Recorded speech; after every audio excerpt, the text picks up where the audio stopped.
ஓம் நம சிவாய. இந்த உலகம் முன்பு இருந்த உலகம் அல்ல. மனிதர்களின் மனமும் மாறிவிட்டது. அன்பு குறைந்து, கோபம் அதிகரித்து, உண்மை மறைந்து, பொய் உயர்ந்து வருகிறது. இது சாதாரண காலம் அல்ல, இது கலியுகம். ஆயிரக்கணக்கான வருடங்களுக்கு முன்பே முனிவர்களும் சிவபெருமானின் அருளால் பல உண்மைகளை கூறியதாக நம்பப்படுகிறது. அந்த எச்சரிக்கைகள் இன்று நம்முடைய கண்முன்னே நடக்கத் தொடங்கியுள்ளன.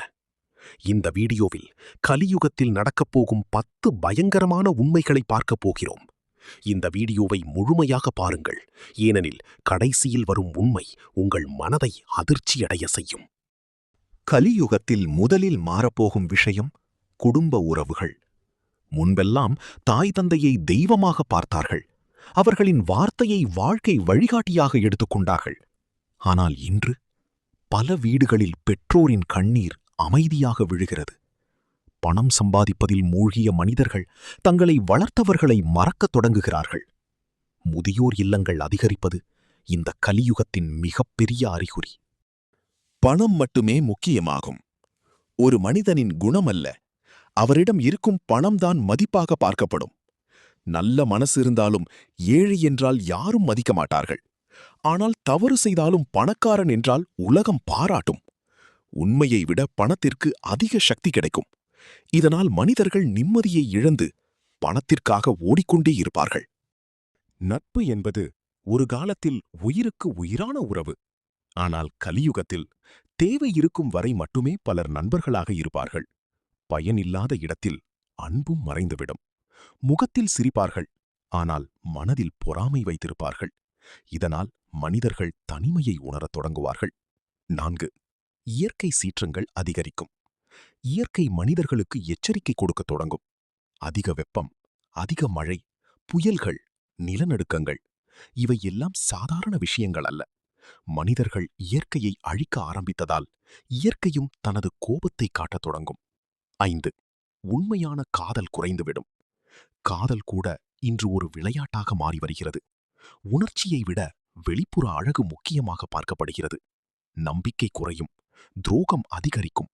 இதனால் பல மனங்கள் உடையும். உண்மையான அன்பை தேடும் மனிதர்கள் மனவேதனையில் வாழத் தொடங்குவார்கள். 6. ஆன்மீகம் குறையும்.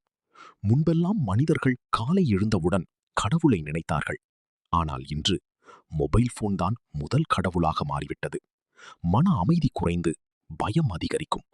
ஆன்மீக சக்தி இல்லாத வாழ்க்கை உள்ளுக்குள் வெறுமையை உருவாக்கும். கோபமும் மன அழுத்தமும் அதிகரிக்கும். சிறிய விஷயங்களுக்கே மனிதர்கள் கோபப்பட ஆரம்பிப்பார்கள். அமைதி குறைந்து அவசரம் அதிகரிக்கும். மனதில் எப்போதும் ஒரு பதட்டம் இருக்கும். சிரித்துக்கொண்டே இருப்பார்கள், ஆனால் உள்ளுக்குள் உடைந்து கொண்டிருப்பார்கள். உணவின் தரம் குறையும். ஒரு காலத்தில் உணவே மருந்தாக இருந்தது. ஆனால் கலியுகத்தில் மருந்தே உணவாக மாறிவிடும். இயற்கை உணவுகள் குறைந்து ரசாயன உணவுகள் அதிகரிக்கும். இதனால் மனிதர்களின் உடல் பலவீனமாகும். நோய்கள் அதிகரிக்கும். முன்பு அரிதாக இருந்த நோய்கள் இப்போது சாதாரணமாக மாறிவிட்டன. உடல் நோய்களை விட மனநோய்கள் அதிகரிக்கும். பயம், தனிமை, மனச்சோர்வு இவை மனிதர்களின் வாழ்க்கையை மெதுவாக அழிக்கத் தொடங்கும். கடைசியில் மனிதர்கள் கடவுளை தேடத் தொடங்குவார்கள். எல்லாவற்றையும் இழந்த பிறகுதான் மனிதன் உண்மையை தேடத் ஆரம்பிப்பான். பணம் நிம்மதியை தரவில்லை, உலகம் உண்மையான அன்பை தரவில்லை. அப்போதுதான் மனிதர்கள் மீண்டும் கடவுளை நோக்கி திரும்புவார்கள். சிவபெருமானின் பெயரை உச்சரிக்கத் தொடங்குவார்கள். ஓம் நம சிவாய என்ற ஒரு மந்திரம் மனிதர்களின் மனதை மீண்டும் அமைதியாக்கும். Emotional ending. கலியுகம் பயங்கரமானது, ஆனால் நம்பிக்கை இல்லாததல்ல. இன்னும் நல்ல மனிதர்கள் இருக்கிறார்கள். இன்னும் பக்தி உயிரோடு இருக்கிறது. நாம் நல்லதை நினைத்தால் நல்லதே நடக்கும். சிவபெருமான் எப்போதும் தனது பக்தர்களை காப்பார். இந்த வீடியோ உங்களுக்கு பிடித்திருந்தால் ஒரு ஓம் நம சிவாய கமெண்ட் செய்யுங்கள். இந்த மாதிரி ஆன்மீக வீடியோக்களுக்கு சேனலை சப்ஸ்கிரைப் செய்ய மறக்காதீர்கள். ஓம் நம சிவாய.